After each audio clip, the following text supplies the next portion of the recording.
বিসমিল্লাহির রহমানির রহিম। হে জগতবাসী, আশা করছি সকলেই ভালো আছেন। তবে আজ আপনাদের সামনে একটি আলোচনা নিয়ে আসলাম। সেই আলোচনাটি হলো যে এই পৃথিবীতে দেখবেন কেউ যদি কাউকে অতিরিক্ত খারাপ বলে বা কোনো মানুষকে দেখলে সে খারাপ বলে বা অবিশ্বাস করে, তখন বুঝতে হবে যে এই মানুষটির ভিতরে খারাপ আছে। কারণ কোনো কোনো মানুষ আছে যে আমি মিথ্যা কথা শুনতে পারি না, দেখবেন এই লোকটা মিথ্যা বেশি বলে। কেউ বলতেছে এই লোকগুলো খারাপ, এই লোকগুলো সুবিধার লোক নয়, কিন্তু দেখবেন যে এই লোকগুলো যেরকমই আছে কিন্তু সে নিজে অনেকটাই খারাপ। তবে এই কথাগুলো এই কারণেই বলছি যে মিথ্যা কথা বলে যারা, চগলখড়ি করে যারা, যারা নিন্দাচারী করে এবং মুখে দুর্ব্যবহার করে, বুঝতে হবে যে এদের ভিতরে এই সমস্যাগুলো আছে। কেউ যদি অতিরিক্ত বলে যে আমি বাবা মিথ্যা কথার ধার ধারি না, আমি বাবা মিথ্যা কথা বলি না, আপনার জীবনে তার সাথে যখন চলাফেরা রাখবেন দেখবেন যে এই লোকটা মিথ্যা কথা বেশি বলে এবং বলে ভাই আমি লোভ করা পছন্দ করি না, কোনো লোভী মানুষকে আমি দেখতে পারি না। তখন এই কথাগুলো যারা একটু বেশি বেশি বলে দেখবেন এই লোকগুলো লোভ করতেছে এবং বেশি বেশি করতেছে। আবার কিছু কিছু লোককে খেয়াল করবেন, না বাবা আমি বেশি কথা বলি না, আমি বেশি কথা পছন্দ করি না, কিন্তু এই লোকটা বেশি কথা বলতেছে। কিন্তু যে বলতেছে যে আমি বেশি কথা বলি না, দেখবেন যে সে সকলের চেয়ে সে বেশি কথা বলতেছে। তাহলে যে বলে আমি তোমাকে মনে প্রাণে বিশ্বাস করি, বেশি বেশি যারা বলে তার ভিতরে বিশ্বাসের কমতি আছে। হে জগতবাসী, আরও একটি বিষয়, সেই লোকগুলোকে চিনে রাখতে হবে।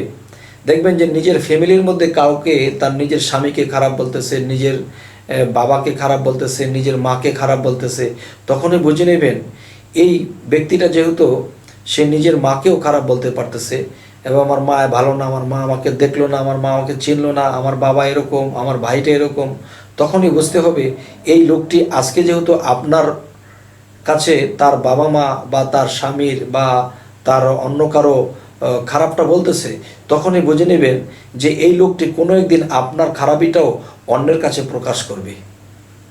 কেননা যারা যেটা বলে বেশি বেশি, আর সেই খারাপিটা তার মধ্যে আছে বলেই সে বেশি বেশি বলে। তো হে জগতবাসী, আমি যে কথাটি আলোচনা করলাম এই কথাটি মুখের কথা শুনেই বিশ্বাস করবেন না, অবশ্যই আপনারা এই কথাগুলো জাস্টিফাই করবেন। যারা বলতেছে যে বাবা লোভ করো না, লোভ করা মানুষ আমি দেখতে পারি না, দেখবেন এই লোকটার ভিতরে লোভ বেশি। যে আমি হিংসুটে মানুষ দেখতে পারি না, বারবার যখন বলতে থাকবে যে এই লোকটা হিংসা করে, এই লোকটা ভালো না, এই লোকটা বেশি বেশি হিংসা করে, তখন বুঝতে হবে যে এই লোকটার ভিতরে হিংসা আছে, আর হিংসা আছে বলেই তার মধ্যে প্রকাশ বেশি হইতেছে। হে জগতবাসী, আমার এই কথাগুলোকে মাইন্ডে নেবেন না। আপনার কাছে অনুরোধ, আপনাদের কাছে, যে অবশ্যই আমার এই কথাগুলো প্রমাণ করবেন। একটা কথা আছে যে শিখছো কোথায়, ঠেকছি যেথায়। শিখছো কোথায়, ঠেকছি যেথায়। তাহলে এই পৃথিবীতে মানুষের সাথে চলাকালীন আমি দেখেছি যারা এই কথাগুলো বেশি বলে তারা এই কাজে লিপ্ত বেশি।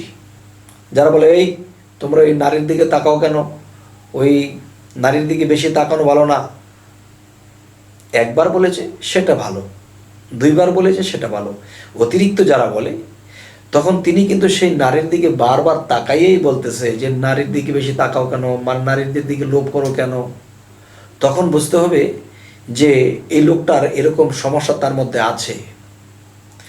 হে জগতবাসী, দেখা যায় আরও একটা জিনিস, যদি কোনো কোটিপতি আমাদের সাথে বসে থাকে, সে কখনো টাকার গরিমা করছে না বা আমার এটা আছে আমার সেটা আছে এগুলো বলতেছে না। যারা মধ্যবিত্ত এবং আরেকটু নিম্ন শ্রেণীর, তারা বলতেছে জানো আমার এত ইনকাম আছে, আমার এটা আছে সেটা আছে, আমার এমুক নেতার সাথে বা এমুক এমপির সাথে আমার পরিচয়।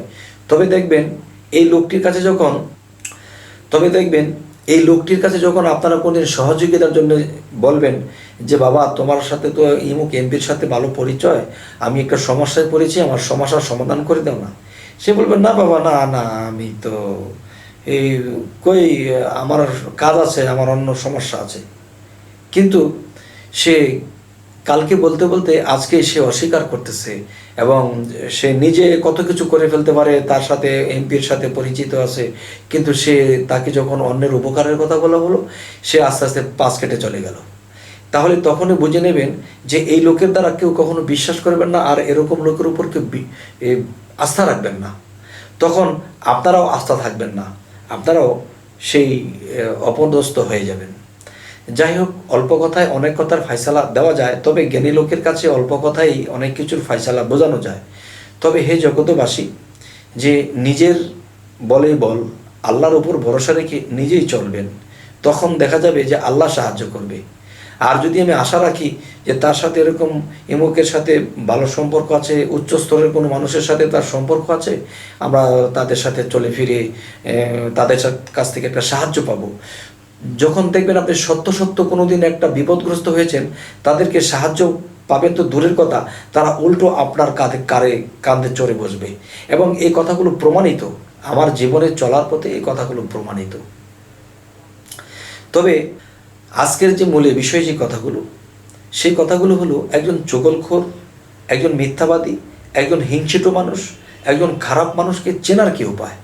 চেনার উপায়গুলো এগুলাই, যে যারা অতিরিক্ত বলতে থাকে যে সে খুব ভালো মানুষ, সে ভাই আমি কারোটা মেরে খাই না, আমি কারোর দিকে দৃষ্টি করি না, বা আমি কারোটা লোভ করি না, তখন বুঝতে হবে যে এই কথাগুলো যারা বেশি বেশি বলে, এই এই কাজের লোকটাই সে এই মিথ্যা বলে এবং লোভ করে এবং খারাপটা করে বেড়ায়।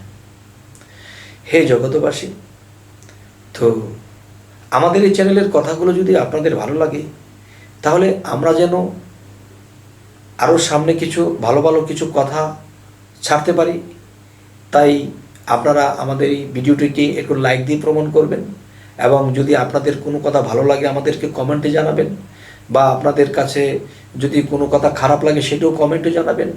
সব কিছুই যে আমি জেনে গেছি তা নয়, অবশ্যই আমি দর্শকের কাছেও দুটা কথা আমি শিখতে পারবো।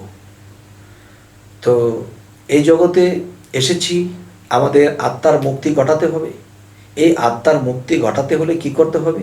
এই পৃথিবীতে কোনো মুক্ত ব্যক্তির কাছে যেতে হবে, আর সেই মুক্ত ব্যক্তির কাছে গেলে সে কিভাবে মুক্ত হয়েছে, কিংবা বাদ বাকি মুক্তির পথগুলো অগ্রসর হয়ে সে চলে যাবে, তখন সেটাকে জানে, তখন সে আমাকে বলে দেবে, বাবা তুমি যদি আত্মার মুক্তি ঘটাতে চাও তো এইভাবে তোমরা অগ্রসর হও, তবে তোমরা আত্মার মুক্তি ঘটাতে হবে। হে জগতবাসী, সকলেই ভালো থাকবেন। আজ এই বলেই রাখছি। আল্লাহ হাফিজ।